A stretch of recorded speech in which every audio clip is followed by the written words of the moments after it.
बहुत बहुत स्वागत अभिनंदन एक बार पुनः आप सभी किसान साथियों का और तमाम मित्रों का अभिनंदन इस वीडियो में। लगातार मैं आपके साथ बना हुआ हूँ और आज पुनः आपके साथ जुड़ा हूँ। बात करेंगे मॉनसून के अपडेट की। मॉनसून देश पर फिर से सक्रिय हो चुका है और हमने देखा है कि पिछले 24 घंटों के दौरान देश के कई राज्यों पर कई भागों में काफ़ी ज़बरदस्त बारिश हुई। आगामी सिस्टम बंगाल की खाड़ी पर जल्द बनेगा और आगामी सिस्टम इंटेंसिफाई भी काफ़ी हद तक ज़्यादा रहेगा। अनुमान संभावना है कि चक्रवाती तूफान के तो बनने की संभावना नहीं है फ़िलहाल, लेकिन ये सिस्टम डिप्रेशन अवश्य बन सकता है। इसके ऊपर ज़्यादा से ज़्यादा सिग्नल मिल रहे हैं और मैं आपको बताऊंगा किस तरह से बारिश होने की संभावना है।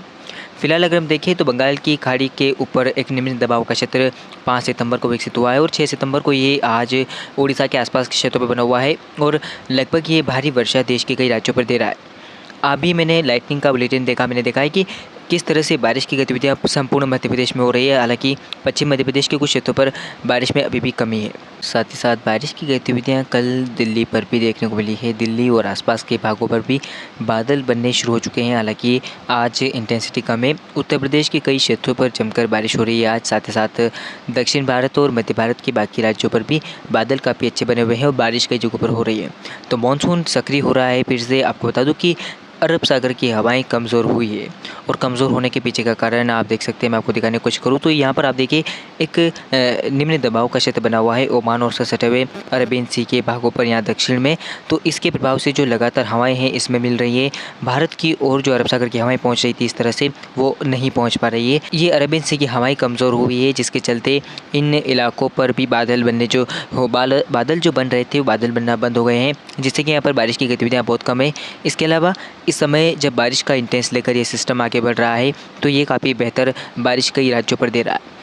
और ये सिस्टम कब तक बारिश देगा इसकी बात करें तो लगभग ये सिस्टम आगे बढ़ेगा बंगाल की खाड़ी पर और 10 सितंबर तक ये सिस्टम लगभग मध्य प्रदेश के पश्चिमी क्षेत्रों के आसपास बनेगा। ये सिस्टम मध्य में, तो यहाँ पर काफ़ी बेहतर बारिश होगी पश्चिम मध्य प्रदेश में, पूर्वी राजस्थान के भागों पर। साथ ही साथ लगभग हम देखें तो आप देखिए उड़ीसा छत्तीसगढ़ के भागों पर, उत्तर प्रदेश के भी अधिकांश भागों पर, महाराष्ट्र में भी काफ़ी बेहतर बारिश होने के आसार नज़र आ रहे हैं। साथ ही साथ आगे स्थिति की बात करूँ, अगला सिस्टम बंगाल की खाड़ी पर जल्द बनेगा। ये सिस्टम कमज़ोर हो जाएगा, पूरी तरह से निष्प्रभावी होगा। उसके बाद अगला सिस्टम 13-14 सितंबर से बंगाल की खाड़ी पर निम्न दबाव के क्षेत्र में विकसित होगा। ये निम्न दबाव का क्षेत्र अनुमान संभावना है कि इस दिशा में आगे बढ़ेगा और इस बार ये सिस्टम डिप्रेशन की इंटेंसिटी में रहेगा। और अगर ये डिप्रेशन बनता है तो कहीं ना कहीं काफ़ी व्यापक भारी बारिश देश के कई राज्यों पर देगा।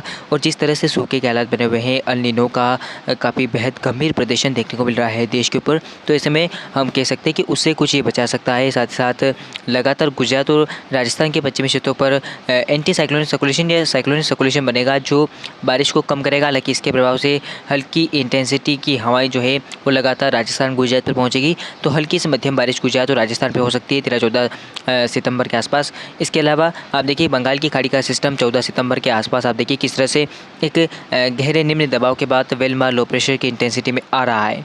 और ये सिस्टम अनुमान संभावना है कि देश के कई राज्यों में काफ़ी भीषण बारिश देगा। और 14 सितंबर का ये सिस्टम आप देखिए किस तरह से 15 सितंबर आते आते एक डिप्रेशन की इंटेंसिटी में आ जाएगा। और इसके आसपास की हवाओं की स्थिति की बात करें, 35-36 किलोमीटर प्रति घंटे की रफ्तार से हवाएं चलने के संकेत दिखाई दे रहे हैं और ये हवाएं उत्तर प्रदेश तक पहुँचेगी, जिससे कि बारिश की गतिविधियाँ कई राज्यों पर आंधी तूफान के साथ होगी।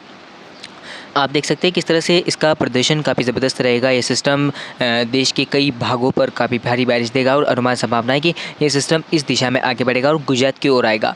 तो अब हम उम्मीद कर सकते हैं इस सिस्टम से भी कि ये सिस्टम भी काफ़ी बेहतर बारिश देश में देगा।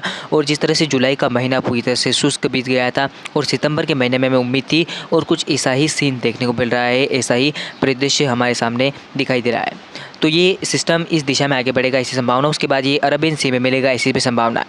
अगर ये अरबियन सी में मिलता है और अरब सागर से अगर मैं आपको दिखाने की कोशिश करूँ, अगर ये इस तरह की हवाएं चलती है, अरब सागर की इस तरह की हवाएं चलती है और सिस्टम यहाँ पर पहुँचते पहुँचते निम्न दबाव में बनता है या पहुँचते पहुँचते डिप्रेशन की इंटेंसिटी में आता है और कहीं ना कहीं इसका ट्रैक चेंज होता है, तो फिर से ये राजस्थान गुजरात की ओर भी आ सकता है।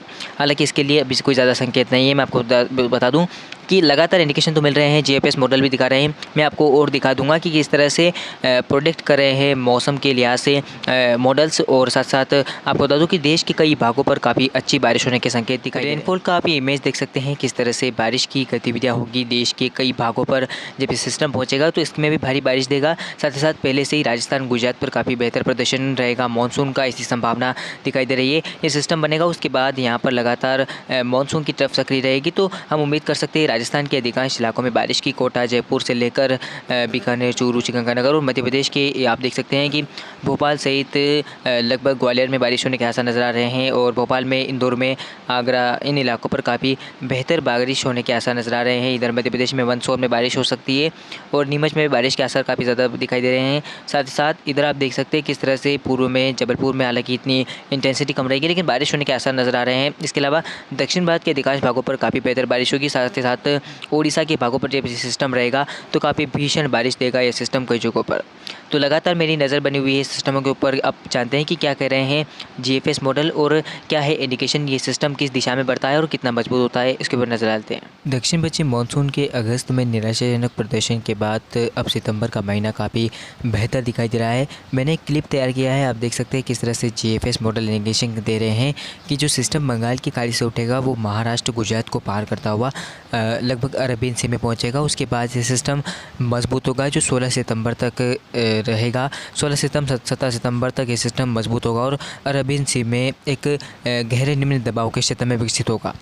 आगामी सिस्टम यानी कि जो सिस्टम बन रहा है बंगाल की खाड़ी पर 10 सितंबर से लेकर 14-15 सितंबर के बीच में, ये सिस्टम देश के कई भागों पर भारी बारिश देगा, जिसमें खासकर मध्य प्रदेश, महाराष्ट्र और दक्षिण भारत के राज्य तेलंगाना, आंध्र प्रदेश, साथ ही साथ मुंबई और गुजरात पर भी काफ़ी बेहतर बारिश होने की संभावना है, क्योंकि ये सिस्टम इसी दिशा में आगे बढ़ेगा और कई राज्यों पर भारी बारिश देगा। इसके बाद अरब सागर में जब से सिस्टम पहुँचेगा तो इसके और इंटेंसिफाई होने की संभावनाएँ दिखाई दे रही है। यानी कि हम देखें तो दक्षिण भारत और मध्य भारत के साथ साथ पूर्वी भारत के कई राज्यों पर इस बार अगस्त का महीना काफ़ी ज़्यादा मेहरबान रहेगा और कई राज्यों पर अच्छी बारिश के संकेत है। फिलहाल अभी के लिए इस वीडियो में इतना ही, मिलते हैं अगले वीडियो में। धन्यवाद।